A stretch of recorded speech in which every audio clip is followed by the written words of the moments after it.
마지막 코스트 커브가 이제 개별 기업의 공급 곡선이 된다는 것이고,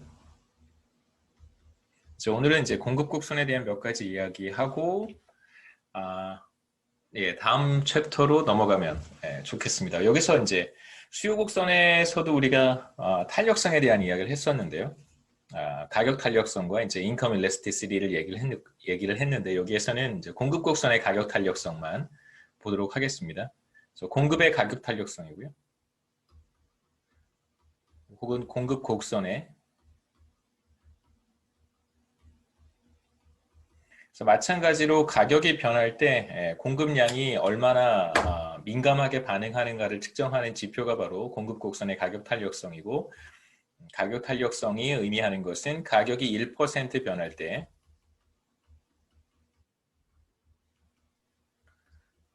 공급량은 몇 퍼센트 변하는가로 측정을 합니다.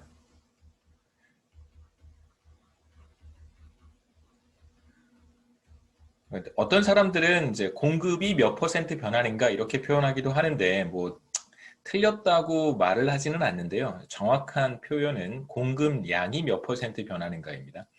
말씀드렸지만 공급이라고만 하면, 그러니까 supply라고만 하면 이건 공급 곡선, 전체 공급 곡선을 의미하는 것이기 때문에 여러분이 좀 구분해서 표현할 필요는 있어요. 다양한 형태가 있겠죠. 우리가 수요 곡선에 대해서도 뭐 완전 탄력적 혹은 무한 탄력적, 뭐 완전 비탄력적, 그다음에 그 중간에 어디쯤 뭐 혹은 단위 탄력적 이런 표현을 썼던 것처럼 공급 곡선에 대해서도 탄력적이냐 비탄력적이냐 이런 이야기를 합니다. 그래서 elastic supply는 이제 탄력적인 공급 곡선을 의미를 하고요. 공급이 탄력적이다 이렇게 얘기해도 괜찮아요. 그다음에 비탄력적이다. 탄력적이라는 얘기는 탄력성이 1보다 크면 탄력적이고요. 비탄력적이라고 할 때는 탄력성이 1보다 작으면 less than 1이고 elastic supply는 greater 1보다 큰 경우예요. 그래서 탄력적인 경우에는 어떠할까? 당연히 가격이 1% 상승할 때 공급량이 1%보다 더 많이 증가하면 탄력적인 공급 곡선이라고 얘기할 수 있겠죠. 그 다음에 이제 무한 탄력적 혹은 뭐 완전 탄력적인 공급 곡선이 바로 왼쪽 첫 번째 아래쪽에 첫 번째 그림과 같습니다. 여기에서 보시면 가격이 아주 조금만 변해도 공급량이 무한대로 늘어나는 경우라고 생각할 수 있어요.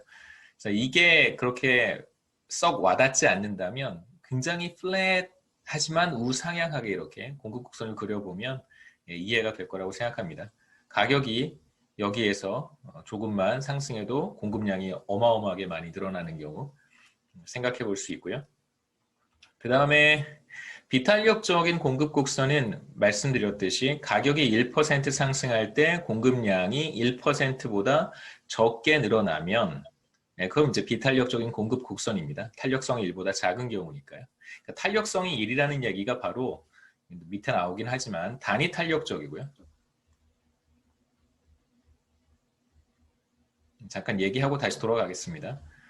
단위 탄력적이라고 하는 것은 탄력성이 1인데 탄력성이 1이라는 것은 가격이 1% 상승할 때 공급량이 정확히 1% 늘어나면 그건 단위 탄력적이다라고 이야기를 합니다. 그래서 비탄력적인 경우는 이제 탄력성이 1보다 작은 경우고, 그 말은 곧 가격이 1% 상승했을 때 공급량이 늘어나긴 늘어나는데 1%보다 적게 늘어나는 경우라고 할 수 있어요. 1보다 작은 경우. 그 다음에 이제 극단적인 경우에 완전 비탄력적인 공급 곡선을 우리가 생각해 볼 수 있습니다.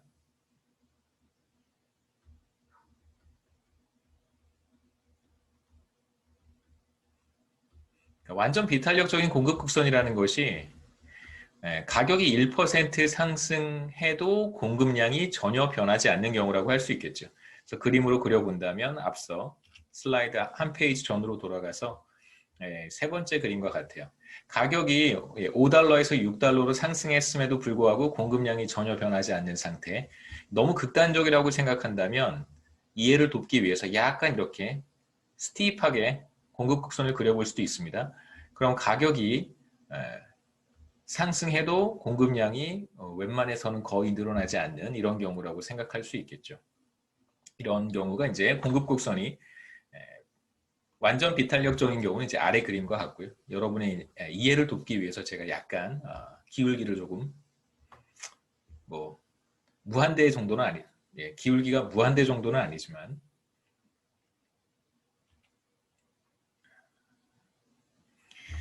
뭐 실제로 공급 곡선은 이 두 가지 사이에 있겠죠, 그렇죠? 예, 무한 탄력적인 경우, 완전 탄력적인 경우와 완전 비탄력적인 경우 그 중간쯤 있을 텐데요.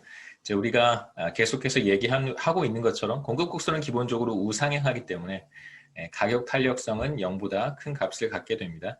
그 다음에 앞서 그림에서 한 가지 설명 안 한 것은 단위 탄력적인 경우는 한번 들어가 볼까요? 예, 가격이 5달러에서 6달러로 몇 퍼센트 상승했냐면 20% 상승한 거죠. 5달러에서 1달러만큼 가격이 상승했으니까 5달러에 1달러는 20%입니다. 그래서 가격이 20% 상승했을 때 공급량은 100에서 120으로 20만큼 늘어났는데 100에서 20만큼 늘어난 거니까 20% 공급량이 늘어났어요. 그럼 이제 가격의 퍼센트 변화분 분의 공급량의 퍼센트 변화도 마찬가지로 탄력성을 측정하는 방법이니까 다시 한번 이렇게도 정의할 수 있습니다. 가격의 퍼센트 변화분의 공급량의 퍼센트 변화, 그게 바로 가격이 1% 변할 때 공급량이 몇 퍼센트 변하는가와 똑같은 개념이에요.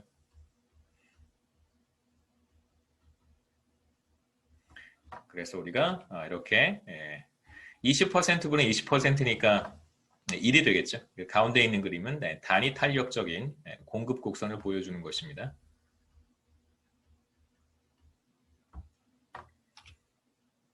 혹시 여기까지 질문 있어요? 공급 곡선에 대한 이야기를 우리가 했고 이제 단기 이제 기업의 문제에 있어서 기업이 일시적으로 생산을 중단하는 그런 의사결정을 할 수 있는데 그걸 우리가 셧다운이라고 이야기를 합니다. 그래서 뭐 이걸 이제 굳이 우리가 번역한다면 단기 가동 중단 혹은 뭐 단기 생산 중단 이렇게 우리가 표현하기도 해요. 그냥 뭐 셧다운이라는 표현을 요즘 많이 쓰니까 전에도 말씀드렸지만 너무 요즘 행복한 게 경제학자로서 너무 행복한 게 우리가 경제학에서 썼던 용어들을 많은 사람들이 일상적인 용어로 사용하고 있어서 너무 행복합니다. 굳이 설명할 필요가 없어요. 너무 잘 아니까. 셧다운이죠. 원래 미국 교과서에 나오는 그 경제학 용어들이 실제로 일상적인 용어들이 되게 많아요. 그렇기 때문에 그렇습니다. 우리가 그러니까 이제 과거에는 별로 이렇게 미국에서 사용하는 일상적인 용어들을 많이 가져다가 사용하지 않아서 낯설었던 경우가 많은데 이제는 뭐 서로 뭐 많이 사용하니까요.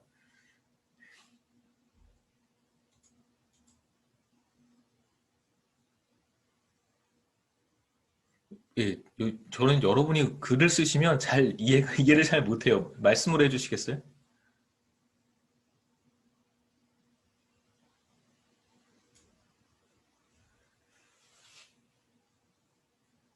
마이크가 없으신가요? 마이크가 없으면 질문을 하실 수 있으면 해주시고요. 네. 마이크가 없으시면 없다고 알려주시면 제가. 교수님 아까 그 친구 마이크가 안 된다고 네네. 네, 질문이 뭐죠, 근데? 그 약간 비스듬한 곡선도 완전 비탄력적인 아니죠. 제가 곡선인지 아니라 그랬잖아요. 완전 비탄력적인 경우는 전혀 늘어나지 않는 경우죠. 그렇죠? 수직선이 완전 비탄력적인 경우고 이제 여러분이 이해 한번 해보라고. 그러니까 완전 비탄력적이라고 하는 것이 뭐냐면 가격이 조금 상승할 때 공급량이 거의 변하지 않는 경우. 실제로 완전 비탄력적인 경우는 실제로 뭐 드물잖아요, 그렇죠? 완전 비탄력적인 경우는 이제 이 경우라고 할 수 있습니다. 마이크가 안 되는 학생들이 있군요. 마이크가 없어요. 뭐 어떻게 해요, 그러면? 마이크가 없으면 어떻게 하죠?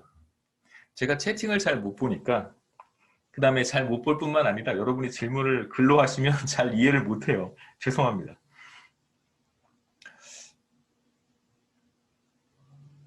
어떤 방법이 있을까요? 혹시 마이크가 없는 학생들이 질문을 할 때 그럼 제가 채팅창을 옆에 띄워놔야 되겠죠. 그런 게 있어요. 제가 왜 이렇게 말씀을 드리냐면, 강의를 할 때 질문을 하시면 제가 생각이 끊기질 않는데, 강의를 할 때 제가 다른 글을 읽으면 갑자기 이렇게 생각이 셧다운이 돼서 글도 안 보이고 제가 뭘 했는지도 이제 잊어버리는 경우가 되게 많아요. 그래서 예, 나이가 들어서 그러니까 여러분 이해해 주시고요. 예, 젊을 때도 좀 그랬어요. 그냥 뭐 핑계는 아니고, 예, 지능이 떨어져서, 예, 제 지능이 좀 떨어져서, 예, 뭐 멀티태스킹이 잘 안 되는 거니까 좀 이해해 주셨으면 좋겠고요. 그럼 이제 제가 잠깐 이렇게 멍 때리고 있어야 돼요. 그러니까 글을 보고 이해를 하고 다시 강의하던 거로 돌아오려면 이 스위치 하는데 다운타임이 좀 있습니다. 시간이 조금 죽어요. 그런 부분이 있어서 뭐 제가 뭐 여러분 이해해 주시면 뭐 제가 글을 읽는데 뭐 그런 좀 어려움이 있다는 것만 말씀을 드리고, 그래서 질문을 해 주시면 제가 훨씬 더 스트레스를 조금 적게 받는 건 있어요. 그리고 이제 우리가 의도하는 게 그런 거니까 뭐 녹화 동영상 만들어서 올려도 되는데, 뭐 모르겠습니다. 여러분 뭐가 더 좋은지. 지금 우리가 보고 싶은 건 셧다운에 대한 문제고, 셧다운은 일시적으로 생산을 중단하는 거예요. 그런데 뭐 요즘 상황인지라 밖에 나가 보시면 요즘은 조금 나아진 것 같은데, 얼마 전까지만 해도 이제 그 가게 문을 닫아놓고 영업을 하지 않는 그런 점포들을 많이 봤어요. 저희 동네도 좀 그렇고. 대개 이제 두 가지 경우를 볼 수 있는데, 하나는 저희 동네 임대료가 조금 비싼 것 같기는 해요. 제가 사는 곳 임대료가 좀 비싼 것 같기는 합니다만, 작년 한 해 이렇게 경제 상황이 너무 나쁘니까 뭐 커피숍이라든가 혹은 뭐 이자카야라든가 이런 식당들이 많이 폐업을 했어요. 그걸 우리가 셧다운이라고 얘기하지는 않습니다. 셧다운은 어떤 경우냐면, 점포는 계속 그대로 있는데 이렇게 문을 닫아놓고 이제 영업을 하지 않는 상태를 우리가 셧다운이라고 해요. 이제 그러한 경우들이 언제 나타나는가? 이게 바로 단기에 나타나는 현상이라고 우리가 생각합니다. 점포가 이제 완전히 폐업을 해서 매장을 철수를 하거나 혹은 뭐 이제 가게가 완전히 문을 닫는 경우, 완전히 이제 문을 닫는 경우를 우리가 exit이라고 얘기를 하고요. 퇴출이라고 보통 표현하죠, exit. 그러니까 이건 exit, entry 할 것이냐, exit 할 것이냐에 대한 결정은 이제 장기 기업의 의사결정 문제고, 단기에는 자본을 조종하기 어려운 타임 호라이즌이라고 제가 얘기를 했습니다. 고정 투입 요소가 존재하는 기간이기 때문에, 그다음에 여기에서의 고정 투입 요소라고 하는 것은 이제 기본적으로 자본이란 말이에요. 단기에는 자본 조정이 사실상 쉽지 않기 때문에 이제 점포라든가 가게 임대 계약을 종료하는 그런 의사결정을 할 수 없는 기간이라고 우리가 간주하는 거예요. 그렇다면 셧다운을 한다는 건 잠시 뭐 며칠 혹은 몇 달 동안 영업을 하지 않는다, 뭐 생산 활동을 하지 않는다, 가동 중단한다, 이렇게 생각하시면 됩니다. 우리가 이제 일상적으로 볼 수 있는 그런 비즈니스의 모습이고, 뭐 제조업체라든가 혹은 우리가 우리 주변에서 접하기 어려운 그런 이제 생산 시설들, 설비들은 이제 우리가 셧다운이라는 표현을 많이 사용을 하죠. 뭐 미국 같은 경우에는 정부가 저는 너무 좋아요 그런 거. 정부가 돈이 없으면, 정부가 돈이 없어서 공무원들한테 월급을 주지 못하는 상황이 되잖아요. 그렇죠? 미국 같은 경우에. 그러면 그냥 공무원들이 다 일을 안 하고 집에 가요. 그러면 정부, 거버먼트 셧다운. 저는 그런 시스템 되게 좋아해요. 돈이 없으면 일을 안 해야지. 그쵸? 퍼블릭 섹터든. 근데 이제 문제는 이제 퍼블릭 서비스를 제공받지 못함에 따라서 발생하는 어마어마한 사회적 비용이 존재하겠죠. 물론 이제 그거는 또 다른 문제이고, 그러니까 우리가 어떤 사회가 그걸 이제 감수할 수 있느냐, 감수할 의지가 약한가, 강한가의 이제 문제이고, 그런 경향이 있습니다. 일단 여기서 우리가 보고 싶은 것은 이제 언제 기업이 일시적으로 생산 활동을 중단하는 것이 좋은가, 이렇게 셧다운을 선택하는 것이 언제 좋은가, 단기 의사결정 문제입니다. 장기에는 셧다운이라고 하는 개념이 없어요. 말씀드렸듯이 기업이 손실을 보고 있으면 그냥 나가는 거예요. 엑시트하는 것입니다. 첫 번째 경우 두 가지 경우를 나눠서 볼 텐데 첫 번째 경우는 시장 가격이 치즈박스 이야기고요. 이제 0.59달러로 떨어졌어요. 59센트로 떨어졌습니다. 지금 현재 가격이 이렇게 많이 떨어졌어요. 이제 기업은 이제 한계 수입과 한계 비용이 같아지는 점에서 생산량을 결정을 할 텐데 그걸 이제 우리가 MR = MC라고 얘기를 했습니다. 그 다음에 완전 경쟁 시장에서 기업의 한계 수입은 가격과 같으니까 그러면 마지널 코스트와 시장 가격이 같아지는 점이 바로 점 S일 거예요. 그러면 대략 한 500개 정도, 정확한 수치는 444개를 생산하는 것이 과연 좋을까? 근데 잘 보시면 전에 제가 무슨 얘기를 했었냐면 지난 시간에 기업의 이윤을 어떻게도 표현할 수 있냐면 기업은 이제 수입 마이너스 비용이고요. 그렇죠? 수입 마이너스 뭐 가변 비용, 마이너스 고정 비용 이렇게도 쓸 수 있는데 그냥 우리가 수입 마이너스 비용이라고도 쓸 수 있습니다. 그 다음에 이걸 우리가 어떻게도 표현할 수 있냐면 수입은 가격 곱하기 수량이고요. 그 다음에 비용은 어떻게도 쓸 수 있냐면 평균 비용, average total cost 곱하기 Q라고도 쓸 수 있다고 했어요. 그러면 이윤을 이렇게도 쓸 수 있겠죠.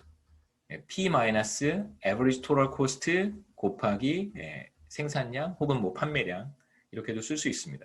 근데 지금 어떤 문제가 생기냐면 한번 보시죠. 500개 정도, 444개를 생산을 하게 되면 그때 average total cost는 여기에 있어요. 그런데 가격은 지금 59센트란 말이에요. 그래서 P 마이너스 시장 가격 곱하기 444개를 생산할 때 average total cost는 마이너스예요. 기본적으로 이윤이 마이너스인 상태입니다. 그 다음에 이제 하나 더 생각해 보죠. 다르게 한번 표현해 볼게요. 나중에 또 비슷한 식이 나오는데 이번에는 공유를 제대로 하겠습니다. 자, 이렇게 생각해 볼 수 있습니다. 이유는 붉은색으로 쓰면 왠지 강조하는 것 같아서 강조할 필요 없는 거예요. 이유는 수입 마이너스 비용이고 자, 이걸 우리가 이렇게도 쓸 수 있다고 했죠. 지금 P 곱하기 Q 그 다음에 average total cost 곱하기 Q 그 다음에 P 마이너스 average total cost 곱하기 Q 이렇게도 표현할 수 있고요. 이윤을 그 다음에 이윤을 이렇게도 표현할 수 있습니다. 수입 마이너스 비용을 두 개로 구분하는 거예요. 가변 비용과 고정 비용으로 구분을 하는 것이죠. 그 다음에 이제 가변 비용도 마찬가지로 이렇게 표현할 수 있어요. average variable cost 곱하기 생산량. 그러니까 평균 가변 비용 곱하기 생산량인 거예요. 왜냐하면 average variable cost라고 하는 것이 variable cost를 total variable cost를 생산량으로 나눈 것이니까 가변 비용은 이 둘을 곱한 거잖아요. 그 다음에 average fixed cost를 뭐 고정 비용은 이렇게 표시할 필요 없습니다. 고정 비용은 항상 일정하게 발생하니까 수입은 똑같이 P 곱하기 Q로 쓰고요. 그러면 이렇게 두 개만 묶어보겠습니다. P 마이너스 평균 가변 비용 곱하기 Q 마이너스 고정 비용이 돼요. 그러니까 이윤을 수입 마이너스 비용인데 이렇게 표현할 수도 있고 이렇게 표현할 수도 있다는 거죠. 그렇죠? 그럼 이제 444개를 생산하고 있을 때 이 값은 어떻게 될지 한번 생각해 보죠. 공유를 잘해야 돼요. 예. 자, 우선 우리가 첫 번째 확인했던 것은 가격과 average total cost를 비교했을 때 평균 비용보다 가격이 낮아요. 그래서 지금 현재 이윤은 무조건 마이너스라는 걸 알 수 있습니다. 이제 하나 더 확인해 보고 싶은 것은 그러면 고정 비용은 그렇다 치고 이윤을 이렇게도 쓸 수 있다고 했습니다. 가격 마이너스 average variable cost 곱하기 Q 마이너스 고정 비용이라고도 쓸 수 있는데 고정 비용은 $200만큼 발생하고 있다고 우리가 이 이그젬플에서 이야기를 했었습니다. 치즈맨의 경우에 가격은 59센트고 444개를 생산할 때 평균 가변 비용이 어디 있는지 보시면 평균 가변 비용 곡선이 지금 보라색이란 말이에요. 그래서 지금 현재 가격 수준에서 444개를 생산한다면 평균 가변 비용은 바로 여기에 있어요. 그래서 평균 가변 비용도 가격보다 높아요. 그래서 두 가지 특징을 갖습니다. 보시면 지금 가격 수준에서 444개를 선택하게 되면 그때 평균 가변 비용은 가격보다 높고 그때의 평균 비용도 가격보다 당연히 높죠. 그렇죠? 이 두 가지 특징이 바로 지금 현재 가격 수준에서 생산 활동을 한다면 나타나는 현상이에요. 자, 취지면의 의사결정은 두 가지입니다. 444개를 생산할 것인지 개당 59센트를 받고 또는 아예 생산을 하지 않는 셧다운, 가동 중단을 할 것인지 둘 중에 하나를 선택할 수 있어요. 첫 번째 셧다운 하는 경우에 이윤이 어떻게 되는지 생각해 보시죠. 셧다운은 그냥 제로예요. 그림에서 다시 한번 돌아가 보죠. 그림에서 이 점을 선택할 것인지 아니면 이 점을 선택할 것인지를 결정하는 것입니다. 초이스가 두 가지가 있겠죠. 전혀 생산하지 않으면 수입은 제로가 될 것이고 전혀 생산하지 않으면 가변 비용도 제로가 돼요. 하지만 단기에 고정 비용은 항상 발생하겠죠. 고정 비용이 $200가 됩니다. 그래서 이유는 수입 빼기 가변 비용 빼기 고정 비용이니까 당연히 $200만큼의 손실이 발생하겠죠. 그러니까 셧다운을 하더라도 제가 치킨집을 운영하고 있습니다. 근데 치킨집은 사실 조금 적절하진 않은 것 같아요. 아이스크림 가게를 운영하고 있어요. 한 스쿱씩 이제 그 동네 아이들한테 한 스쿱씩 아이스크림을 판매하고 있습니다. 굉장히 위생적인 아이스크림이에요. 비위생적이지 않습니다. 불량식품 아니야. 판매하고 있어요. 한 스쿱씩. 근데 아이스크림 가격이 너무 많이 떨어졌어요. 그러면 저는 어떤 의사결정을 할 수 있냐면 제가 아이스크림 카트 같은 것들은 일종의 자본 스탁이기 때문에 조정할 수 없는 것이고 제가 나가서 일을 할 것인지 아니면 일을 하지 않을 것인지만을 결정을 해야 됩니다. 지금 문제는 매장에 대해서도 똑같은 얘기를 할 수 있어요. 다양한 매장들이, 가게들이 실제로 생산활동을 하지 않는다고 해서 임대료도 낼 필요가 없는 건 아니잖아요. 임대료는 내야 돼요. 임대료 같은 거라고 생각하시면 돼요. 아이스크림 카트 같은 거, 그렇죠? 냉장고 임대료 반드시 내야 됩니다. 생산활동을 하지 않더라도 고정비용은 발생하는 것이죠. 첫 번째 의사결정, 셧다운할 때 고정비용만큼의 손실이 발생을 하고요. 자, 만약에 59센트에서 444개를 생산한다면 어떻게 될까? 계산 여기 제가 쭉 써놨는데 이 계산은 앞서 제가 간단하게 소개드렸던 방법으로 하는 것이 더 좋습니다. 이렇게도 이제 우리가 이윤을 표현할 수 있다고 했어요. 가격이 59센트고 average total cost는 가격보다 높아요. 65센트예요. 이게 가격이고 이게 지금 average variable cost입니다. 이 둘의 차이가 대략 얼마냐면 얼마쯤 되죠? 6센트쯤 되나요? 6센트쯤 돼요. 마이너스 0.06이에요. 그런데 이 상태에서 444개를 생산한다? 그러면 손실이 더 커지는 거예요. 고정비용은 $200만큼 발생하는 거 맞습니다. 그렇죠? $200만큼 발생하는데 거기에 지금 추가로 손실이 발생하는 거예요. 이건 어떤 상황이냐면 생산을 하는데 인건비도 회수하지 못하는 경우라고 볼 수 있습니다. 여러분 가끔 TV에 보시면 한 번쯤 보셨을 것 같아요. 산지 배추 가격이 폭락해서 배추 농가들이 자신이 재배한 배추를 이렇게 갈아 엎는 거 텔레비전에서 한번 보셨을 것 같아요. 뉴스 같은 거에서. 그게 바로 배추를 그러면 수확해서 내다 팔면 돈을 벌 수 있는데 저걸 왜 갈아 엎을까라고 생각을 하신 분들도 있을 수 있는데 저거를 수확을 해서 다 이제 파내야 되잖아요. 파내서 그걸 시장에 갖다 내다 파는 비용을 회수하지 못하는 거예요. 그거 직접 농가에서 직접 하는 게 아니라 그 수확을 하려면 사람들을 또 고용을 해야 된단 말이에요. 본인이 할 수 있을 만큼의 텃밭을 경작하는 게 아니기 때문에 기업 농가잖아요. 기업 형태의 농업을 하시는 분들이기 때문에 실제로 이제 수확을 하려면 노동을 투입해야 됩니다. 근데 그 인건비를 회수하지 못하는 거예요. 그걸 내다 팔아도 인건비조차 회수하지 못하는, 그 다음에 트럭으로 옮겨야 되니까 운반비 그런 게 다 가변 비용이에요. 이런 것들을 회수하지 못하는 상황이 지금 우리가 보고 있는 상황이에요. 너무 가격이 떨어지면 인건비라든가 여러 가지 재료비도 회수를 할 수 없어서 생산 활동을 하지 않는 게 더 좋을 수 있다는 얘기죠. 그래서 이 경우에는 고정 비용은 당연히 발생하는 것이고 생산에 따른 비용조차도 회수하지 못하는 상황이 되겠죠. 그래서 이 경우에는 어떻게 하는 게 더 좋을까? 셧다운이 좋을까? 아니면 낮은 가격에서 MR = MC가 되는 444개를 생산하는 것이 좋을까? 비교해 본다면 당연히 셧다운하는 것이 더 좋은 선택입니다. 인건비 같은 거, 가변 비용을 회수할 수 없기 때문에 그래서 가격이 지금 현재 가격 수준이 평균 가변 비용 밑에 있으면 기업들은 셧다운을 하는 것이 더 좋아요. 그림을 다시 한번 보겠습니다. 자, 여기에서 36페이지 그림에서 우리가 무슨 얘기를 했었냐면 가격이 59센트로 주어져서 MR = MC 444개를 선택하는 경우에 이 경우에 평균 가변 비용은 여기잖아요. 444개를 생산할 때 평균 가변 비용이 가격보다 시장 가격보다 높기 때문에 이 경우에는 이제 셧다운하는 것이 더 좋다는 뜻이죠. 생산량을 제로로 가져가는 것이 더 좋아요. 두 번째 케이스는 시장 가격이 평균 가변 비용과 평균 비용 사이에 있을 때 이제 시장 가격이 아까만큼 낮지는 않은데 비교적 낮은 거예요. 80센트 정도. 시장 가격이 여기에 있습니다. 자, 이 경우에는 기업이 어떻게 하는 것이 좋을까? 치즈맨이 MR = MC에 따르면 한 요만큼을 생산하는 게 좋은 거죠.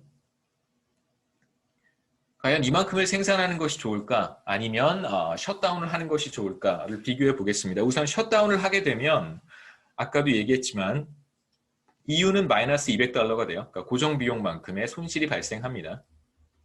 그러니까 바텀 라인은 그거예요. 생산을 해서 가변 비용을 회수할 수 있느냐, 예를 들면 인건비 같은 것들을 회수할 수 있느냐, 아니면 회수할 수 없느냐예요. 인건비도 회수할 수 없으면 셧다운이 좋은 거고, 인건비를 회수할 수 있으면 그러니까 고정 비용을 조금이라도 줄일 수 있으면 그럼 생산을 하는 것이 더 좋은 것이겠죠.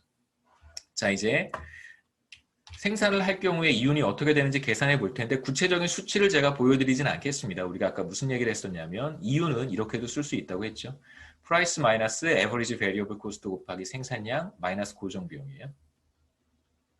자, 그런데 지금 우리가 가격이 얼마죠? 80센트였나요?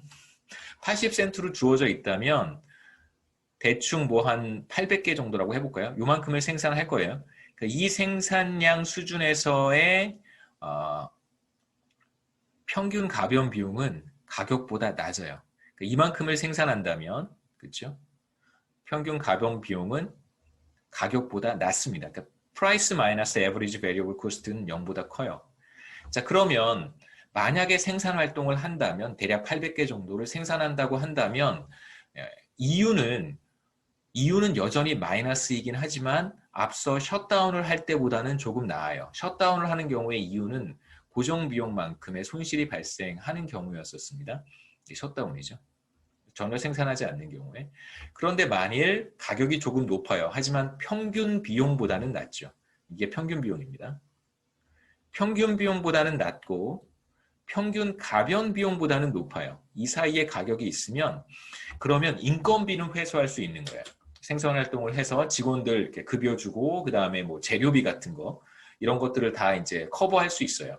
그리고 임대료는 내지 못하지만 뭐 한 달에 임대료 100만 원을 다 내지는 못하지만 그래도 임대료 중에 일부까지는 어느 정도 회수할 수 있는 상황이라고 볼 수 있겠죠. 그러면 셧다운을 하지 않고 생산 활동을 하는 것이 좋습니다.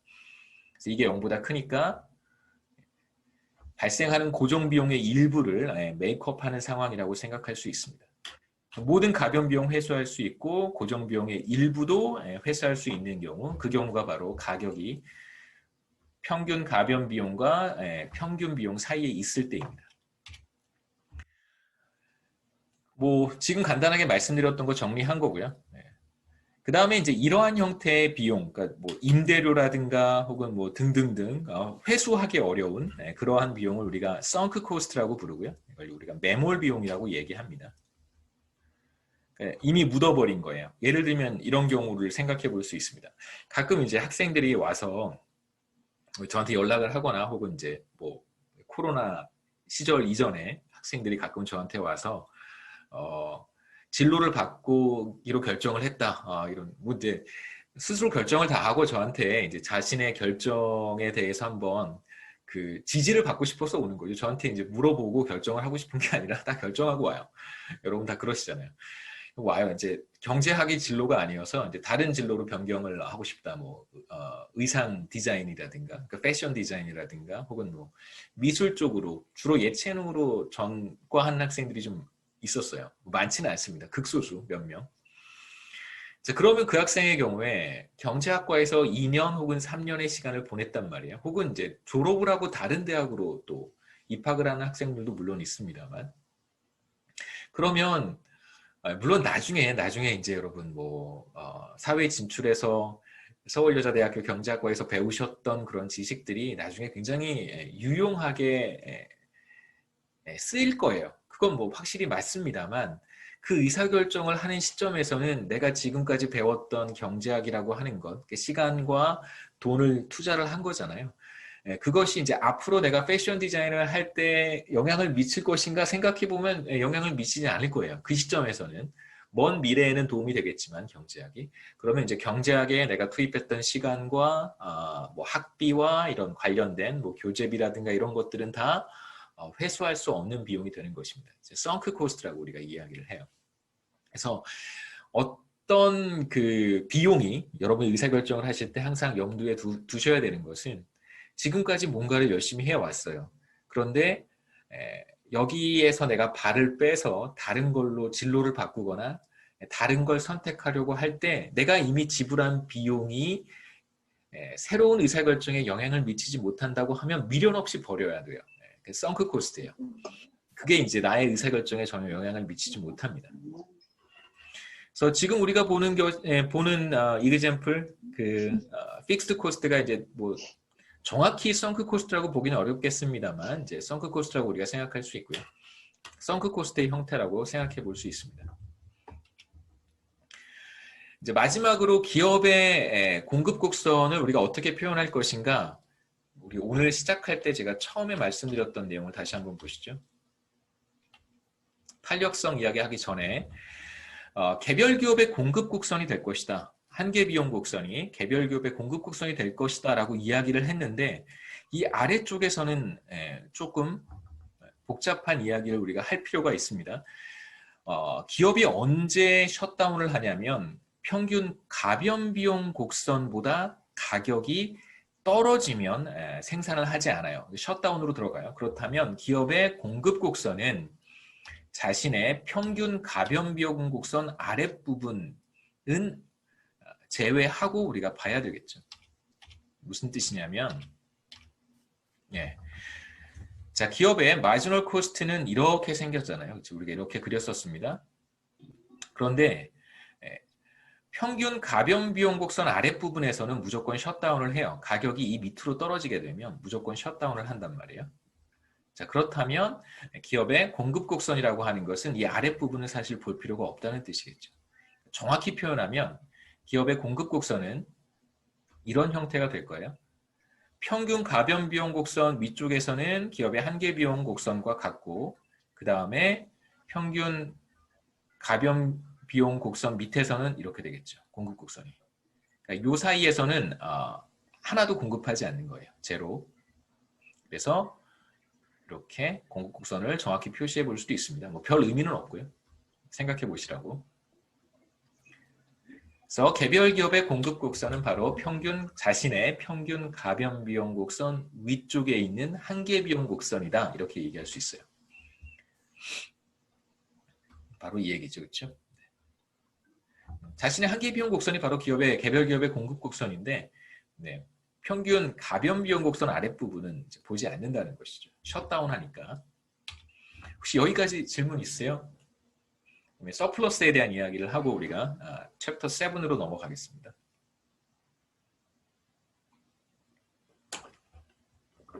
채팅하세요. 제가 채팅창 옆에 띄워놨으니까. 보면서 제가 여러분 이해해 주신다면.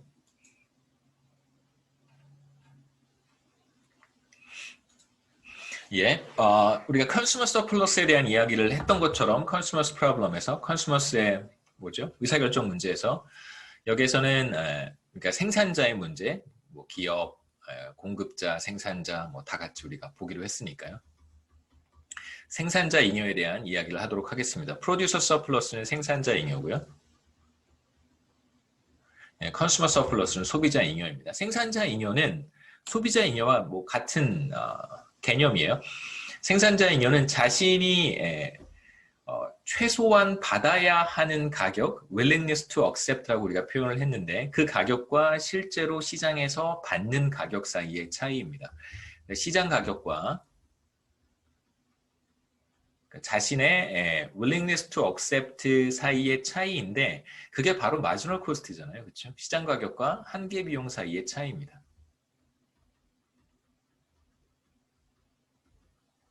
뭐 정확히 얘기하고 싶다면 시장 가격과 자신의 판매 용의 가격 사이의 차이이다. 이렇게 정의해도 좋아요. 한계 비용이라고 이제 편의상 우리가 이야기하기도 합니다. 그러니까 한 단위 추가로 생산할 때 발생하는 비용하고 시장 가격, 실제로 시장에서 판매했을 때 받는 가격 사이의 차이가 되겠죠. 그 차이가 크면 클수록 좋은 거 아니에요. 내가 커피 한 잔 만드는데 100원밖에 안 들었어요. 근데 이제 5,000원에 팔 수 있다면 4,900원만큼의 프로듀서 서플러스가 발생하는 것입니다. 그걸 우리가 조금 다른 말로 마크업이라고 이야기하기도 해요. 이제 거시경제학자들은 그걸 이제 마크업이라고 얘기합니다. 마크업. 예.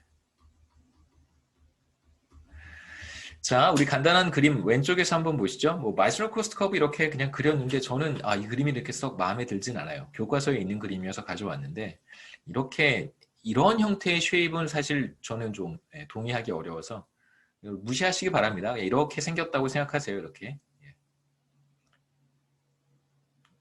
이렇게 이해하시는 게 좋아요. 그래서 실제 시장 가격이 $2만큼이고 이제 기업의 마지노 코스트 커브를 이제 우리가 그려볼 수 있겠죠. 그러면 프로듀서 서플러스는 바로 이 둘 사이의 차이니까 바로 면적이 될 거예요. 이 면적이 바로 프로듀서 서플러스가 됩니다. 생산자 잉여. 시장 전체에 대해서도 우리가 얘기할 수 있겠죠. 이제 어떤 재화가 거래가 되고 있는, 뭐 예를 들면 치즈박스가 거래가 되고 있는 시장에서의 생산자 잉여는 어떻게 될까? 시장 공급 곡선을 우리가 이렇게 표현해보고, 이건 이제 개별 기업이기도 한데요. 뭐 시장이라고 생각하시면 더 좋겠습니다. 시장이요. 시장 공급 곡선. 이러한 시장 공급 곡선이 주어졌을 때 우리가 생산자 잉여를 어떻게 계산할 수 있을까? 여기서 이제 직선의 형태로 공급 곡선이 주어진다면 뭐 시장 가격만 알면 되겠죠. 그렇죠? 공급 곡선 알고 시장 가격 우리가 알고 있으면 이 사이의 면적이 될 테니까 실제로 받는 가격이 시장 가격이고요. 자신의 한계 비용이 공급 곡선일 테니까 그래서 이 차이를 계산할 수 있습니다. 그렇죠? 예. 삼각형이니까 80 곱하기 4 나누기 2 하면 생산자 잉여를 계산할 수 있겠죠.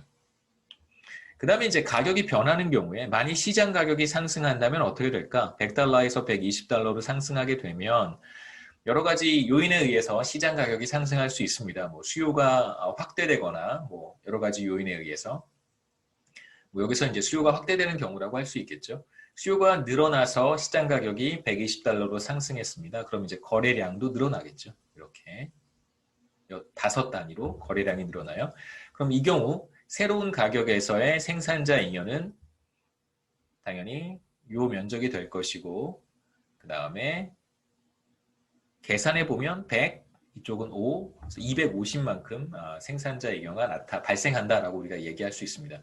여기서 이제 중요한 사실은 나중에 챕터 7에서도 우리가 보겠지만 가격이 상승하게 되면 이제 새로운 그 사람들이 시장에 들어와요. 새로운 공급자들이 어떤 공급자들이냐면 비교적 높은 비용으로 생산을 하는 사람들이 기업들이 이제 시장에 참여하기 시작하는 것이죠. 가격이 상승하면서 이렇게 생각해도 괜찮고요. 기존에 생산해서 공급하던 공급자들이 조금 더 생산할 수 있는 거예요. 조금 더 생산하면 한계 비용이 상승해서 조금 더 생산하지 않았던 기업들 혹은 비교적 높은 비용을 지불을 하고 생산하고 있었던 기업들, 이제 이런 기업들이 시장에 참여하기 시작하면서 가격이 상승하면 시장의 거래량이 늘어나는 것이고요.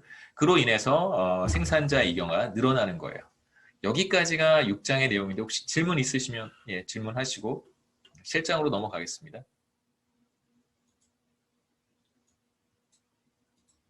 제가 7장 강의 노트 업로드 해놨죠?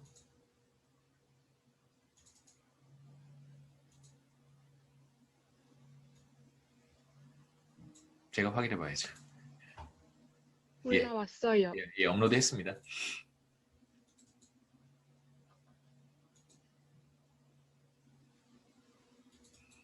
실장 강의 노트를 찾고 있어요.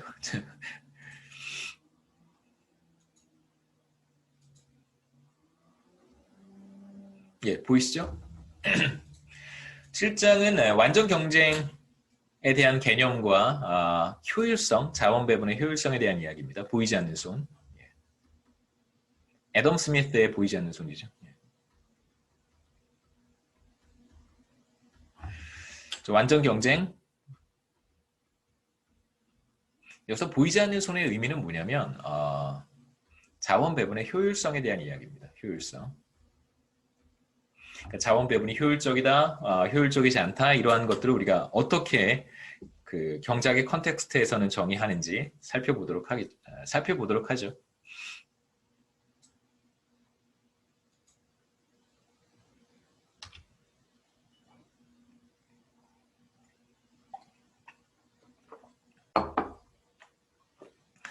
첫 번째로 7장에서는 완전 경쟁과 효율성에 대한 이야기를 먼저 하고 소비자 잉여, 생산자 잉여에 대한 이야기를 앞서 우리가 챕터 5, 6에서 얘기를 했었습니다. 이제 이걸 합쳐서 우리가 사회적 잉여 혹은 뭐 사회 잉여, 소셜 서플러스에 대한 이야기를 할 거고요. 경제 전체에 발생하는 어떤 잉여라고 생각할 수 있고요. 그 다음에 이제 파레토 효율,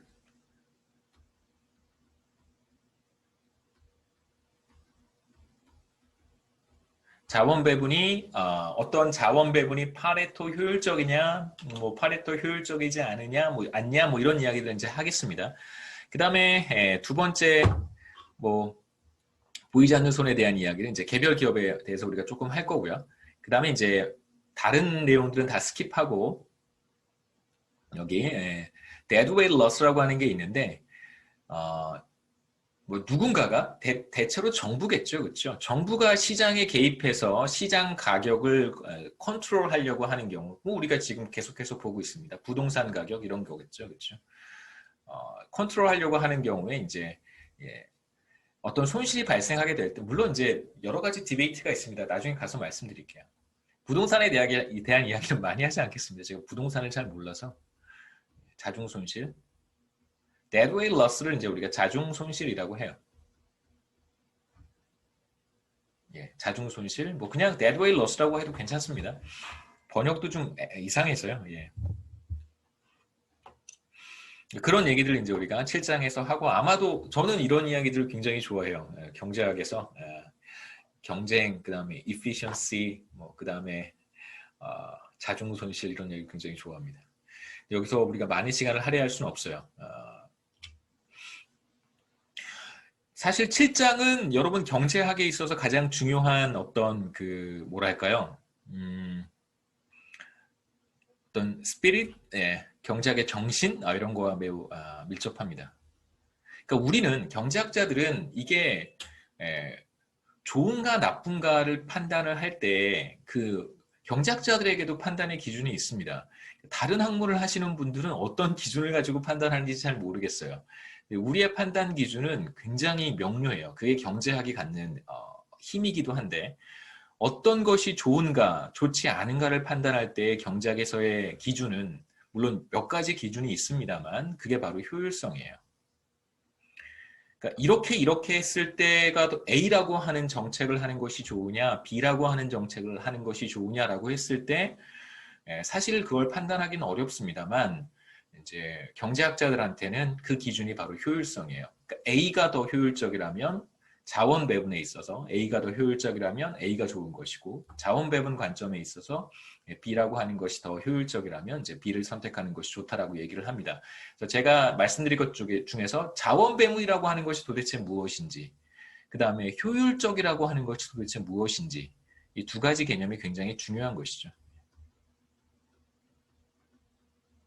그 다음에 가끔 많은 학생들이 경제학을 굉장히 깊이 있게 고민해 보거나 혹은 경제학이 갖는 여러 가지 한계점들에 대해서 생각해 보지 않으면 경제학이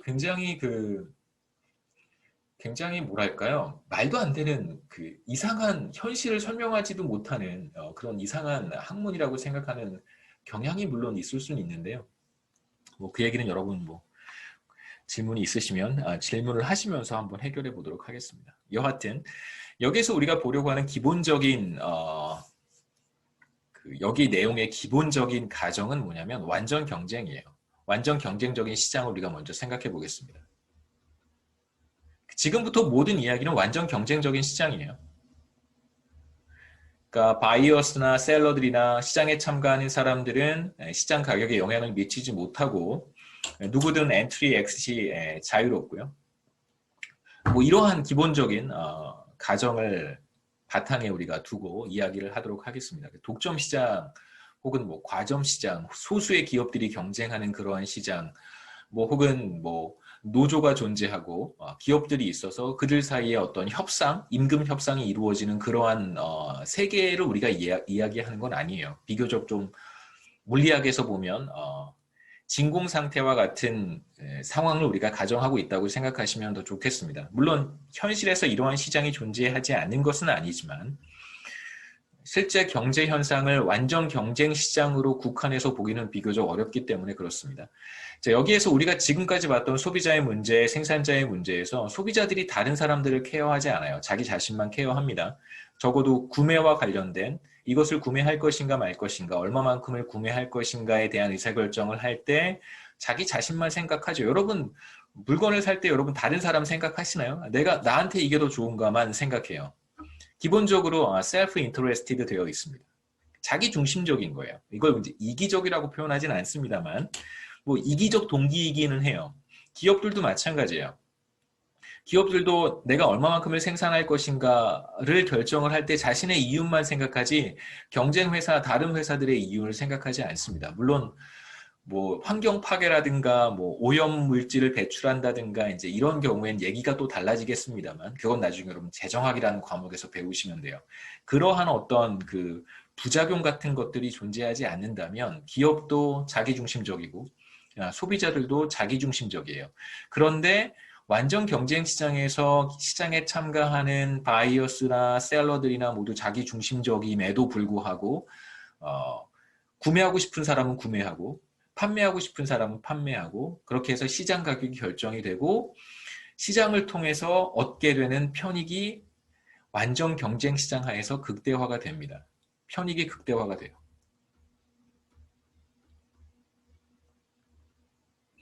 혹은 나중에 이러한 표현을 제가 어떻게도 강의 노트에서 설명을 하냐면 사회적 잉여가 가장 커집니다. 이게 바로 애덤 스미스가 이야기했던 보이지 않는 손이에요.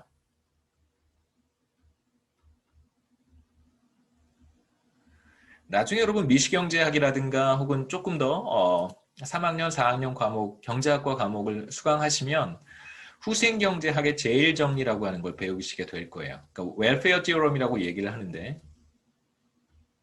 그러니까 first welfare theorem이라고 우리가 보통 이야기를 합니다. 후생경제학의 제가 제일 좋아하는 정리예요. 후생경제학의 제일 정리가 뭐냐면 완전 경쟁 시장에서 균형이 달성이 되잖아요. 우리가 그 얘기는 했었습니다. 챕터 4에서 했나요? 완전 경쟁 시장에서 달성이 되는 균형은 효율적이에요. 그게 바로 후생경제학의 제일 정리입니다. 자, 그러면 자원 배분이라는 것이 무엇인지 여러분 이제 짐작하셨을 거예요. 자원 배분이라고 하는 건 뭐냐면 주어진 시장 가격에서 그걸 가장 원하는 사람들이 그 재화를 구매하고 그 다음에 그 재화를 가장 판매하고 싶어하는 사람들이 그 재화를 판매하는 것이 바로 자원 배분입니다. 그런데 이 자원 배분이 효율적이라고 하는 것은 자원 배분을 통해서 사람들의 만족도를 가장 높이 끌어올려 놓은 상태예요. 그래서 누군가가 손해를 보지 않고서는 더 이상 누군가가 더 좋아지지 못하는 상태가 바로 효율적인 상태입니다. 가장 원하는 사람들이 바로 그것을 갖고 가장 원하는 사람들이 그걸 판매한다면 그러면 그러한 자원 배분은 효율적이라고 보는 것이죠. 여기서 우리가 이야기하려고 하는 핵심 띠임은 바로 시장이 완전 경쟁적이라고 한다면 시장에 의해서 달성되는 균형이 모두의 편익을 극대화한다라고 하는 것입니다. 놀라운 것은 모두 다 이기적인 동기로 시장에 참여한단 말이에요. 그럼에도 불구하고 사회적 잉여가 극대화된다고 하는 것입니다. 여기서 간단한 이그젬플을 볼 텐데요. 교과서의 이그젬플은 아이파드가 나와요. 아이파드 보셨는지 모르겠는데 뭐 저희 세대 애플에서 만들었던 그 뭐죠 뭐 음악 주로 듣는 디바이스여서 잘 모르실 것 같아서 제가 아이폰으로 바꿨습니다. 그 아이파드에서 사실 애플이 성공을 해요. 그러니까 그 애플이 제기할 수 있었던 가장 결정적인 그 제품이 사실상 물론 이제 아이폰을 통해서 다시 뭐 완전히 엄청난 기업이 됐지만 원래 엄청난 기업이잖아요. 애플은 아이파드가 2000년대 초에 아이파드 판매량이 굉장히 많이 늘어났습니다. 여러분 태어나실 그쯤에 그 계기를 통해서 이제 사실상 아이파드에다가 그 인터넷 기능하고 이제 전화 같은 이제 모바일 기능을 사실 넣었다고 보시면 돼요. 기본적인 작동 방식은 아이폰이랑 거의 비슷하죠. 미디어 디바이스 같은 거예요. 아이팟은 7명의 바이어들과 7명의 셀러들이 있습니다. 시장은 기본적으로 완전 경쟁적이어서 가격 수용자들이고요. 그 다음에 뭐 거래가 되는 재화는 애플 아이폰, 중고 아이폰이고요. 상태는 굉장히 좋습니다. 그 다음에 이제 모든 아이폰이 다 동일해요. 뭐 조금 더 좋은 중고 폰이 있고 조금 뭐 낡은 중고폰이 있을 수 있는데 여기서는 퀄리티는 다 똑같다고 한번 가정해 보도록 하겠습니다. 그 다음에 이제 구매하려고 하는 7명 모두 자신의 willingness to pay를 가지고 있어요. 이건 이제 여기에서는 챕터 7에서는 reservation value라고 하는 표현을 쓰는데 뭐 의중 가치, 뭐 유보 가치라고 하는 것이 조금 더 일반적인 번역인데 너무 어려운 표현이죠, 그렇죠? 유보 할까 말까, 유보하는 거예요, 그렇죠? 약간 이제 procrastinate, 죄송해요. 할까 말까 꾸물꾸물거리거나 뭐 망설이거나 이런 의미가 좀 있는 것입니다만 reservation이라고 하는 것은 그 여기에서 이제 어떤 걸 의미하냐면 제 reservation value가 아이폰에 대한 제 reservation value가 만약에 $100라고 한다면 그러면 $100를 제가 바이어예요. $100를 주고 아이폰을 사는 것과 사지 않는 것이 무차별하다는 뜻입니다. 제 리저베이션 밸류가 $100다라고 하는 것은 아이폰을 $100를 주고 살 때 제가 일정한 만족을 누릴 거 아니겠어요? 그때의 그 만족도 정도나 $100를 주고 사지 않을 때 제가 느끼는 만족도의 정도가 같다라고 생각하시면 됩니다. 그래서 제 리저베이션 밸류가 $100인데 willingness to pay랑 같은 개념이에요. $100인데 이거보다 더 낮은 가격을 주고 아이폰을 살 수 있다면 그렇다면 저는 굉장히 해피하겠죠. 그렇죠? 지불할 수 있는 최대 가격이 $100인데 그거보다 적게 지불하고 제품을 구매할 수 있다면 당연히 좋은 것입니다. So reservation value, willingness to pay고요. 지불 용의 가격이라고 생각하시면 돼요. 그 다음에 이제 노동경제학 레이버 이코노믹스에서 reservation wage라고 하는 개념이 등장하는데 이건 뭐 중요한 개념이기도 합니다. reservation wage라고 하는 걸 이제 우리가 유보임금, 의중임금이라고 번역을 해요. 이건 뭐냐면 일을 하는 것과 하지 않는 것이 무차별해지는 임금 수준이에요. 그러니까 시간당 예를 들면 10,000원이다 라고 했을 때 어떤 사람들은 시간당 10,000원을 받고 일을 하려고 하지 않는 사람도 있고 어떤 사람들은 시간당 10,000원을 받고 일을 하려고 하는 사람도 있을 거예요. 그 차이는 어디에서 나타나냐면 의중 임금의 차이에서 나타나는 거예요. 시간당 임금이 10,000원인데 이 사람은 일을 하지 않는다? 그 사람은 리저베이션 웨이지가 10,000원보다 높은 거겠죠. 그렇죠? 뭐 그렇게 생각해 보시면 됩니다. 모두 7명의 바이어들이 있고요. 예. 매들라인, 뭐 KT, 션, 데이브, 이안, 킴, 타이 이렇게 7명이 있습니다. 각각의 리저베이션 밸류가 다 달라요. 그래서 그림을 그릴 때 리저베이션 밸류가 가장 높은 사람을 앞쪽에 그리면 제가 좋다고 앞서 한번 말씀드린 적이 있습니다. 그래서 수요 곡선을 이렇게 도출을 했고요. 7명에 대해서 첫 번째 누가 가장 높은 가치를 부여하는가? 예, 매들라인이고 두 번째 KT, 션, 데이브 이렇게 쭉 표현을 했습니다. 예를 들면 이제 매들라인의 willingness to pay는 $70예요. 매들라인은 $70보다 적은 가격을 지불하고 살 수 있다면 좋겠죠. 제가 아마 여기 슬라이드를 좀 바꿔놨는데요. 이거 바이어스가 아니라 셀러로 제가 바꿔놨습니다. 판매자의 경우 7명의 판매자가 있는데 이건 판매 용의 가격이라고 생각하시면 되겠죠.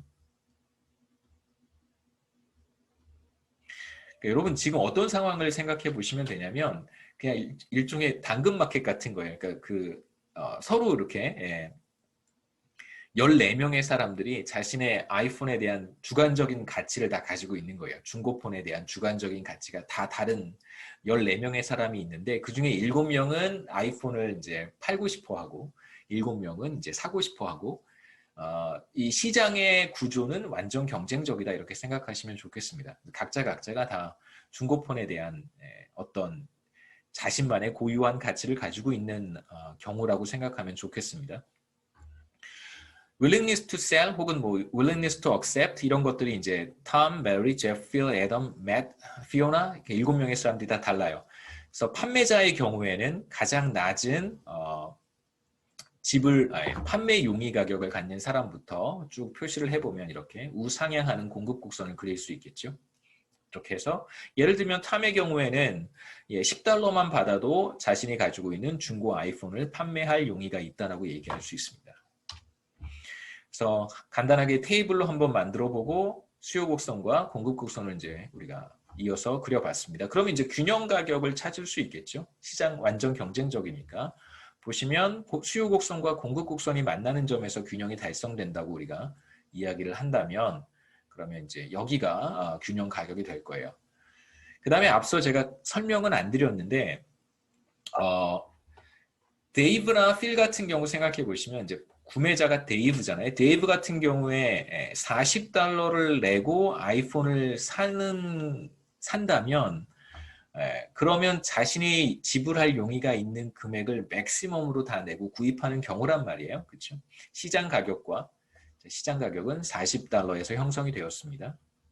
그러니까 데이브의 경우와 필의 경우 생각해 보면 데이브는 자신의 지불용의 금액만큼을 다 내고 아이폰을 사야 돼요. 근데 리저베이션 밸류라고 하는 것은 사는 것과 사지 않는 것이 무차별해지는 가격이고 셀러의 경우에도 파는 것과 팔지 않는 것이 무차별해지는 가격이라고 제가 정의를 했습니다. 그러면 데이브는 어떻게 할까?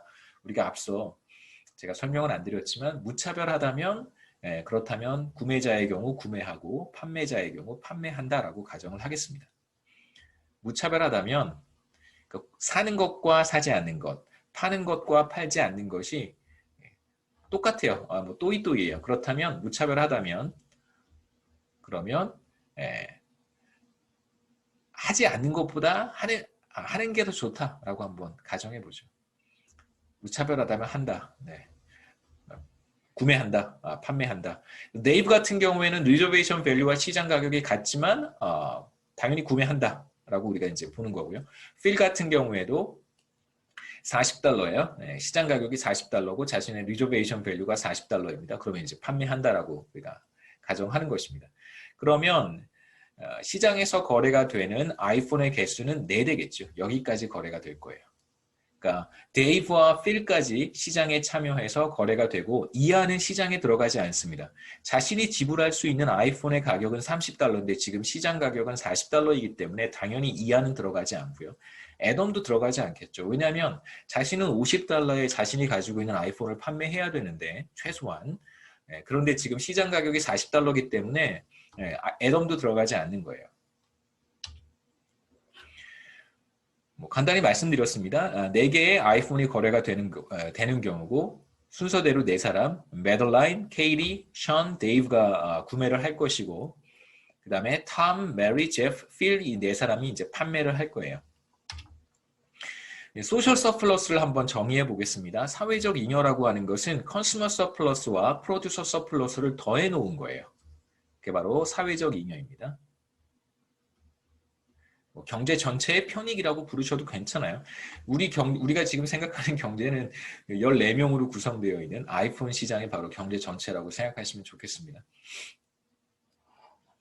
뭐 아니면 그냥 하나의 시장이라고 보셔도 큰 문제는 없어요.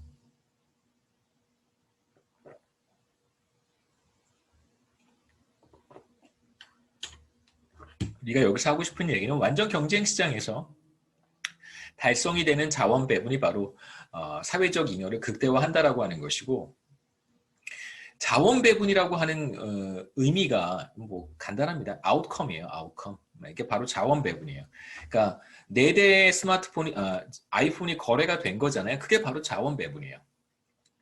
4사람의 판매자로부터 중고 아이폰이 4사람의 구매자로 이렇게 옮겨간 거죠. 그때의 시장 가격은 $40였었어요. 그게 바로 자원 배분이에요. 우리가 지금 이야기하고 있는 뭐 소득 분배 이런 개념과는 완전히 다른 거죠. 자원 배분은 이렇게 옮겨가는 거예요. 이제는 전에는 판매자 4사람이 가지고 있었던 아이폰이 이제 4사람, 뭐 매들라인, 뭐 케이리, 션, 데이브 이렇게 옮겨간 것, 이게 바로 자원 배분입니다. 말씀드렸듯이 소셜 서플러스는 사회적 잉여, 소비자 잉여와 생산자 잉여를 더해 놓은 것이고, 앞서 우리가 5장, 6장에서 봤던 것처럼 소비자 잉여는 자신의 지불용의 가격과 시장 가격의 차이를 모두 다 더해 놓은 것이고요. 그 다음에 프로듀서 서플러스는 한계 비용과 시장 가격 사이의 차이를 모두 다 더해 놓은 거예요. 우리의 컨텍스트에서는 지불용의 가격을 리저베이션 밸류라고 이야기를 했으니까 자신의 리저베이션 밸류와 시장 가격 사이의 차이를 다 더해 놓은 것, 이것이 바로 컨슈머 서플러스고, 프로듀서 입장에서는, 생산자 입장에서는 자신의 리저베이션 밸류와 시장 가격에 마찬가지입니다. 시장 가격 사이의 차이를 다 더해 놓은 거예요.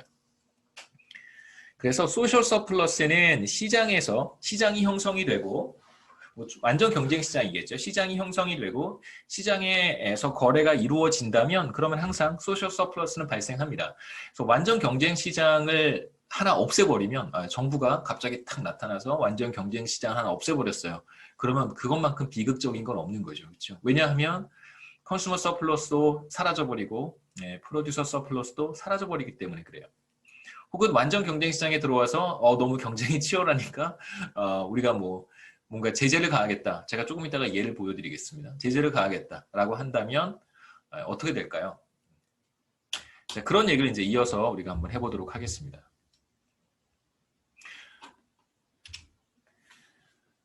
첫 번째, 두 번째, 세 번째 그림이 있는데, 두 번째 그림이 바로 완전 경쟁 시장에서 균형이 달성된 상태예요.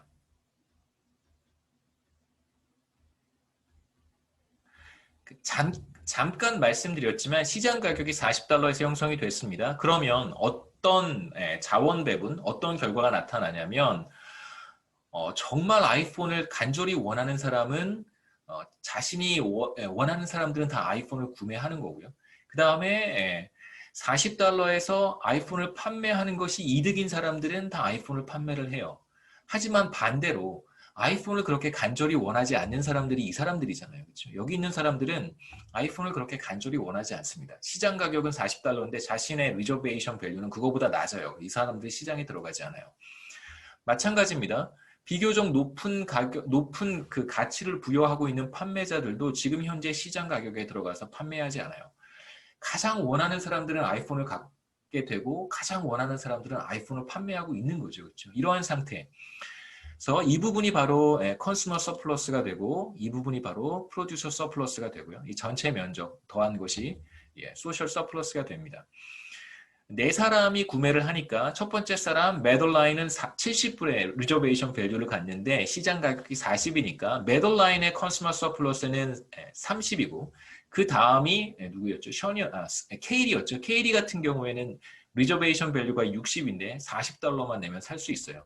그래서 KT의 서플러스는 20이고 세 번째가 션입니다. 션은 $50의 가치를 부여하는데 $40만 내면 살 수 있어요. 그러니까 $10만큼의 컨슈머 서플러스가 발생하고 네 번째 데이브는 제로예요. 그래서 컨슈머 서플러스가 $60고 마찬가지로 프로듀서 서플러스도 계산할 수 있겠죠. $60예요. 소셜 서플러스는 $120가 됩니다. 그래서 지금 우리가 그림 B에서 확인한 소셜 서플러스가 다른 자원 배분보다 다른 결과보다 더 우월하다는 걸 제가 보여드릴 텐데 첫 번째 해보려고 하는 실험은 뭐냐면 시장에서 너무 많은 아이폰이 거래가 되고 있는 것 같아요. 중고폰이 너무 많이 거래가 되고 있어요. 뭐 우리 항상 그렇잖아요. 저는 사실 이해하기 어렵지만 모든 문제가 터지면 정부한테 이야기를 합니다. 그건 저는 좋은 바람직한 자세라고 생각하지 않아요. 우리가 스스로 자발적으로 해결하려고 하는 노력이 더 중요한 것이지 정부가 계속해서 비대해지면 그로 인한 사회적 비용도 만만치 않습니다. 그 얘기는 다른 과목에서 들으시면 될 텐데 그 과목을 우리 학교에서 재미있게 강의해 주실 수 있는 분들이 많지 않아서 좀 안타깝긴 합니다만 여하튼 너무 많은 중고폰이 거래가 되고 있는 것 같아요. 그래서 뜬금없이 거래량을 줄이자 라는 이제 제안을 뭐 정부든 뭐 정부죠, 그렇죠? 정부가 했다고 한번 가정해 봅시다. 그래서 아이폰 4대 너무 많으니까 2대만 거래가 되도록 하자. 2대로 딱 제안을 하는 거예요. 거래량을 제한하는 것입니다. 가격은 여전히 $40로 정해져 있는데 거래량만 제한하는 경우예요. 그러니까 물론 이제 거래량을 제한하기 시작하면 가격이 이제 막 변하겠죠. 물론 이제 우리 부동산 시장, 부동산 정책 지난 몇 년 동안 봐왔지만 뭔가 하나 규제가 들어가게 되면 가격은 변화하게 되어 있습니다. 지금 이제 우리는 가격이 변하지 않는다는 전제를 하고 있어요. 조금 비현실적이긴 하지만 그래도 어떤 결과가 나타나는지 보기 위한 간단한 실험이라고 생각하시면 좋겠습니다. 자, 이제 2개로 제한하게 되면 누가 구입을 하지 못하냐면요. 션도 구입을 하지 못하고 데이브도 구입을 하지 못해요. 그러니까 구입을 하지 못하는 거예요. 그냥 제한했기 때문에 원하지만 구입하지 못하고 판매자 같은 경우에도 제프나 뭐 이런 사람들이 판매하지 못하는 경우라고 할 수 있습니다. 그렇게 되면 실제로 가장 원하는 매들라인이라든가 KT만 구매할 수 있고 그 다음에 공급자 중에 2사람도 판매를 할 수 있겠죠. 그렇게 되면 컨슈머 서플러스는 줄어들어요. 거래량을 제한했기 때문에 컨슈머 서플러스 줄어들고 당연히 프로듀서 서플러스도 줄어들겠죠. 얼마나 줄어드냐면 매들라인이 30, 컨슈머 서플러스가요. KT가 20이었고 그 다음에 생산자 잉여 같은 경우에도 30, 20이니까 합치면 100으로 120달러에서 100달러로 소셜 서플러스가 줄어들게 됩니다. 그렇죠. 우리가 간단하게 생각해 볼 수 있어요. 판매자의 경우에는 탐하고 메리만 판매할 수 있기 때문에 당연히 프로듀서 서플러스도 50달러로 줄어들게 되고요. 여기가 120, 이쪽이 100이 될 거예요. 그러니까 어떤 문제가 생기냐면 거래량을 제한하게 되면 시장 가격에서 그것을 구매하고자 하는 사람들이 시장에 참여할 수 없기 때문에 나타나는 문제라고 볼 수 있습니다. 더 큰 문제는 뭔지 아세요? 여기 제가 강의 노트에 만들지 않았지만 더 큰 문제는 시장에 맡겨두면 4개가 거래가 되는데 이걸 이제 2개로 제한을 해요. 그 다음에 이 2개로 제한한 다음에 제비뽑기를 하자 그러면 문제는 더 심각해지는 거예요. 첫 번째 케이스는 가장 원하는 사람들이 우선적으로 거래가 되는 상황이기 때문에 소셜 서플러스가 100달러가 된 거예요. 그래서 20달러만큼 줄어들지만 만약에 이거를 제비뽑기로 하자라고 했을 때는 문제가 더 심각해질 수도 있는 거죠. 제비뽑기로 했더니 예를 들어서 여기 션이 있고 여기 데이브가 있잖아요. 매들라인하고 KT한테 간 게 아니라 션하고 데이브한테 갔다고 생각해 보세요. 40달러로. 그러면 소셜 서플러스는 더 줄어들게 되는 거예요. 션 같은 경우에는 리저베이션 밸류가 50달러인데 40달러를 지불한 거니까 컨슈머 서플러스는 10달러고요. 데이브는 제로예요. 그러니까 만약에 제비뽑기를 통해서 이걸 레이션이라고 하는데 배급이죠, 배급. 레이셔닝. 제비뽑기라든가 이렇게 한다고 한다면 그러면 이제 더 문제는 심각해지는 거고요. 차라리 좋은 방법이 뭐냐면 first come first예요. 그 선착순으로 줄서기에서 사는 게 사실 더 make sense 할 수 있습니다. 그러니까 사람들은 그렇게 생각할 수 있겠죠. 그러니까 불편을 감수하고 왜 그렇게 하느냐, 차라리 제비뽑기를 해라라고 하면 여러분 그게 더 공정하게 보일 수도 있겠죠. 경제학자들은 그렇게 생각하지 않습니다. 제가 지금 말씀드린 것처럼 제비뽑기를 했는데 이걸 가장 원하는 매들라인이라든가 KT한테 가지 않고 상대적으로 적게 원하는 데이브나 션한테 간다면 그건 컨슈머 서플러스가 떨어진 거예요. 차라리 그렇다면 뭐가 좋냐면 선착순으로 하자라고 한다면 누가 제일 먼저 달려오겠어요? 이걸 제일 원하는 매들라인이 제일 먼저 달려올 거예요. 그러니까 여러분 정치인들이 이야기하는 공정이라든가 이런 개념들이 경제학자들한테는 그렇게 make sense 하지 않습니다. 여러분들도 분석의 방법을, 그러니까 어떤 것을 어떻게 분석하느냐에 따라서 그 분석의 기준이라든가 판단 어떤 기준이 달라질 수 있다는 걸 이제 이걸 통해서 한번 보셨으면 좋겠고요. 자, 이번에는 아이폰이 4개밖에 거래가 되지 않는다.